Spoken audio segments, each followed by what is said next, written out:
சாய்ந்தாடும் சங்கில் துளி பட்டாலும் முத்தாகிடும் முத்துண்டே.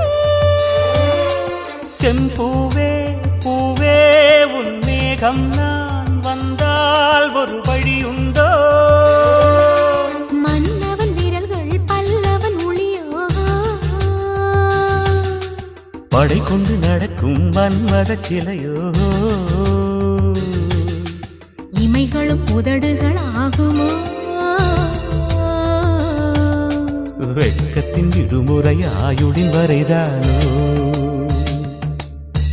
செம்பூவே பூவே உன் மேகம் நான் வந்தால்